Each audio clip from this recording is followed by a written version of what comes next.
Hey guys, Aloe Man back for another late night deck profile, and as you can see from the title, it is once again my yellow purple security control deck, except now finally I think I have a version that fits more towards my playstyle and counters a lot of things that have been showing up in the meta, especially with the green hybrid making a return recently in one of the regionals.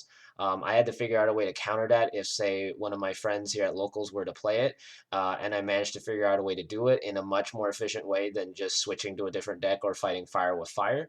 So yeah, let's actually get into this deck. And also, along with that, I have updated it using some EX02 cards. So this is technically an updated version of mine, but with a few changes as well. So I wanted to kind of show off these changes. And surprisingly, actually, with these new changes, I managed to take second place as of this recording for my locals, and it was really good. I played Red Hybrid, then I played Gallantmon, which was actually really rough. Red Hybrid just blew me out because of the ability to turn off options, but that's just how it is. Gallantmon was a little bit easier. They didn't really draw into their delicate plans as fast, so I managed to kind of just set up and just kind of keep my security stacked enough to survive like 2 to 3 checks. And then the third match, it was against X Antibody. Same thing. I was just healing a little uh, bit, so that actually helped me out in the beginning. I managed to heal just enough to survive their swings, and I got super lucky against my friend Ian. Shout out to him.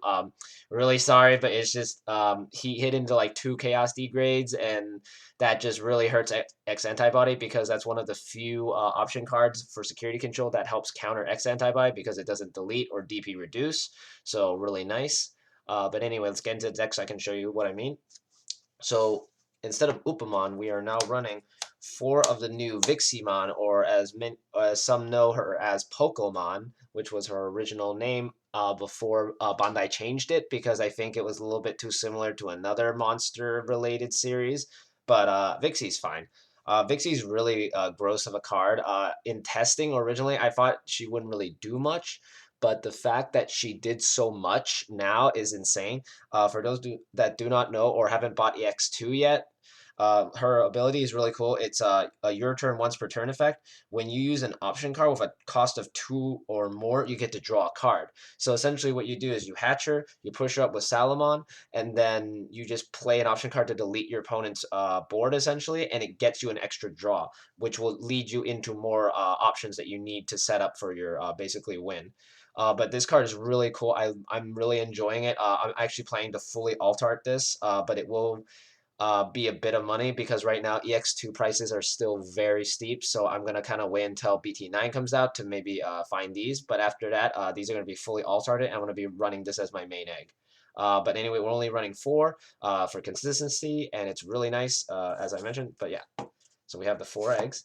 Let's get into the Digimon. So for level 3s, we are running 4 Salamon still with my Altart Salamons. Salamon is still really solid in control decks. Helps you heal up, helps you kind of swing to do damage as well, and it's easily summoned back with Flame Hellscythe, so really nice. But yeah, aside from that, she's also a 4 cost, very nice. But yeah, really solid card. Uh, we don't really run any level 4s anymore. I was running 2 Mechanoris, but I took those out to help counter certain things, and I feel like that was actually a better decision because Mechanori can be bottom decked, it can be deleted, it can be blocked very easily now, so I don't like running it as much as I used to. It's just with how much removal there is at the current meta in BT8, or EX2 technically in a way, there's just too much removal, so it's not really worth it to run him, and playing him for 4 sometimes doesn't feel as good. So we only run, so our next card will be our level 5, which is, of course, our Alt Art Magna Anjas. I managed to get back the 3 copies that I actually had traded to my friend Pablo. Shout out to him for helping me get these back. So now I have a full set of Alt Arts for both of these, which is really nice. But that's all level 5s we run. This guy is honestly the only one you really need because on play he just recovers, and just like Salmon, Flame Hellscythe lets you play this back and heal. So if, let's say, your opponent hits insecurity, you get to minus 6,000 on something, and you get to bring this back and heal back into something that they might check into, which is really nice. But yeah, that's all we run for the fives. You could run Angelomon if you don't have any copies of this. I actually did run a few of those when I only had one copy of Magna Anja. I had to run 3 copies of the new Angelomon from the structure deck, and it wasn't too bad. It just was just for stalling essentially, but it's not as good as with 4 of these. Then for the next Digimon, we're already in our level sixes. I run 2 Junomon. Junomon, for those that don't know, is a really solid purple card from the new Mastamon starter deck. She has, of course, built-in retaliation, which is really nice for getting rid of stuff that you don't want on the board. Then when Digivolving, you get to trash the top 3 cards of your deck, and you get to grab back any Digimon from the trash. Anything, it does not lock you from level restrictions or color restrictions. So you can basically grab back anything, including, say, a Crimson mode. You could grab back Zwart Defeat. You can grab back basically anything, which is really busted. And I kind of am wondering why in Japan right now. Recently there was a few decks that topped, and I kind of don't like the fact that they cut her because I've had so much good experience with her. Like she gets you back all the pieces that or the one piece that you might have milled into your trash. So I honestly want to max out on her, but there's just no room. She's really busted, and the fact that she can evolve on top of a yellow is also really nice. And sometimes your opponent, to kind of get rid of your board in this deck, they kind of have to go wide, so they give you enough memory to basically just go into Junomon anyway, which is really nice. So her originally I ran just 1 copy, but I bumped it up to 2 for the retaliation, honestly, to take care of Shivamon, because Shivamon does turn off options when suspended, so I don't like dealing with that. So I'd rather just kind of go into Junomon and just swing and kill it. So, yep. Then for our other level 6, we are running 3 pre-release Avenged Kidmons. Avenged Kidmon is really busted in this deck because 27 of the cards in this deck are option cards.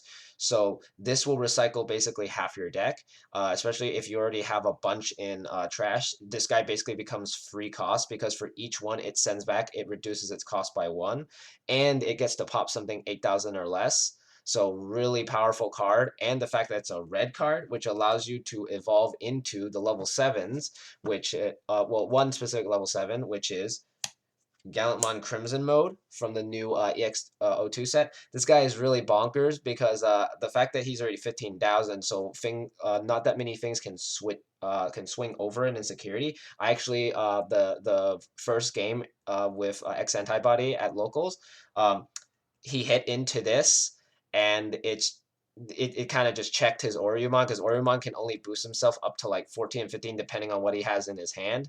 So I just got really lucky, but the fact that this guy is so big helps you kind of check a lot of things. But aside from that, he's really powerful, and you can evolve him on top of Avenged Kidmon for 6, so you pass your opponent to like 3 or something, because most of the time this will be 0 cost. When you evolve it, it kills anything, or it kills everything with the highest DP on your opponent's field, which is really powerful because you can, if your opponent is playing a deck that's more about making a giant stack, this will basically insta kill it. And when it swings, it gets to trash a card automatically, but it can add an extra card onto that for every 10 security. So if you play this late game and then summon this and swing, if your opponent has like 30 cards already in trash, you're basically trashing an extra 3 cards. So essentially, you're swinging for like almost like 4 to 5 checks with just 1 hit with him, which is really nice. He helps basically close out the game for you at the end. So now you're not kind of stuck just like decking out your opponent. So really nice. Then for our other level 7, we run 2 Zwart Defeats. Zwart Defeat is meant to Digivolve on top of Junomon, but also the fact is if he's hit into security, you have a really big guy on board to help you kind of kill threats.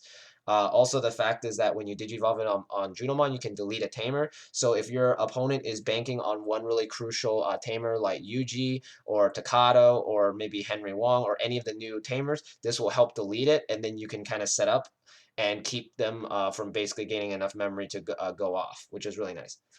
These are basically all the Digimon we have in the set in the deck. We have about 8, 9, 10, 11, 12, 13, 14, 15, 16, and 17. Out of 50 cards, only 17 of them are Digimon. The rest, of course, are going to be options and a few tamers. but that's just how this deck works. Security control in general has always been kind of like this, but in this case, there's way more option cards than usual. So let's get into the options. So for option cards, we of course run 4 alternate holy waves. These things are still basically dirt cheap. Shout out to my friend also, Jason, who bought a bunch of these back in the day when they were only like $1 a piece. He basically built a whole binder of them, and we've been basically grabbing these holy waves off of him slowly for the last like what 5 formats at this point. So yeah. 4 holy waves because this card is still really good. The fact that it's only 6 cost, and if it's hidden security, it triggers, so really nice. 4 Eden's Javelin because this does help you get rid of small threats and it helps you draw and draw into your next card that you really need. Then we're running 4 Blade of the Trues. This is a new addition. This wasn't my previous build, but I just really like this card. Blade of the True, I honestly don't see a way to cut it half the time because it's just so powerful. You basically just start your turn. It's essentially a fireball or pyrosphere for security control because a yellow hybrid at the moment has this new card called Fireball, which lets you basically draw 2 if it doesn't delete anything that's 3,000 or less. But this card just lets you draw, but depending on your security. So the best combo is to basically hatch Vixie, evolve into Salamon, and then play this for 2, and you get to draw 2 cards. And then if you draw into another one, you basically get another 2 cards. And then there's moments where I've actually been able to get all 4 and just draw like 8 cards in total, and I just have like everything in my hand I need by that point. So I recommend just running 4 of this. This card is really busted. Plus, it's only 2 cost, so it helps you kind of keep your opponent at a really low memory. Then we run 2 Wyvern's Breath, 2 pre-release Wyvern's Breath, of course. Wyvern's Breath is still really good.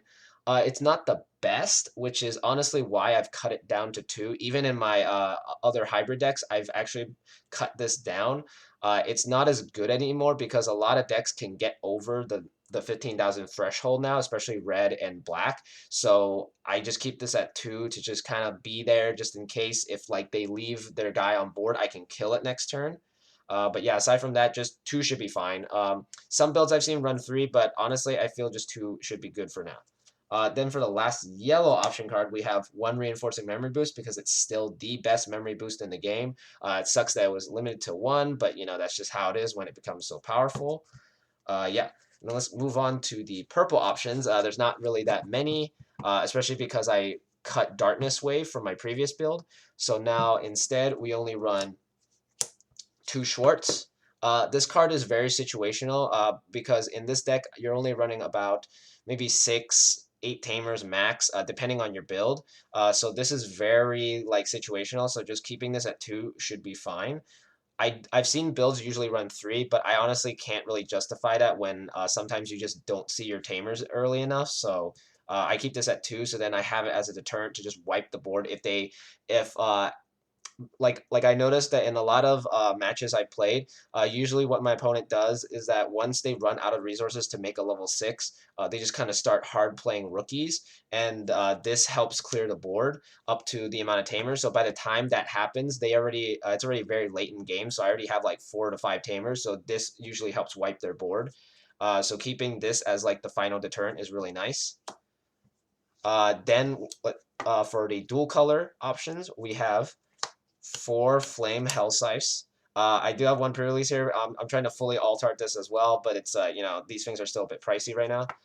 This card is honestly one of the best cards that has come out of the structure deck. The fact that it's 6 cost, but the fact that it can minus 6,000 on anything, and then it lets you play something that's a yellow or purple that has 6,000 or less. So basically, your Magna Anges or your Salamons, but mostly your Magna Anges, so you could just keep healing. And with Avenged Kidmon, you can recycle this over and over, and it's really broken. Then you run 4 Chaos Degrades. I don't know why some security control decks have taken this out in set 10, but this card is really solid. It always counters so many things. The only downside is that it requires yellow and purple, but aside from that, this card is amazing, and I would never take it out. It's too good. And then yeah, that's basically all the options we have. We're running about 26 to 27, and it's just insane how powerful this deck is with all these options. And as I mentioned before, this deck is really powerful, but it just auto loses to red hybrid or any red deck that's running a lot of delicate plans. You can survive 2 delicate plans, honestly. I've been able to, but it's just red hybrid being able to just do that every single turn just hurts this deck a lot. But you know, every deck has a weakness, and this deck only has one weakness, and that's red and Shivamon. But Shivamon's not really that high up in the meta at the moment, so it's not really that big of an issue to worry about. But there are ways to get around it, so at least there's that. Then we only run about 8 tamers. We run the 4 Mimis because Mimi helps you basically gain memory whenever they play an option, including your opponent's turn. So if your opponent decides to like play a really powerful option to kill your board, you can just tap this and gain extra memory, and then these will reset on your turn. So really powerful card. Then you run 2 Karis because Kari is still really good. I might bump this up to 3 depending on if I can fit it in. But Kari has actually saved me a few times, so I do want to max out on her. And then running 2 of the new Karis. New Kari is still really good.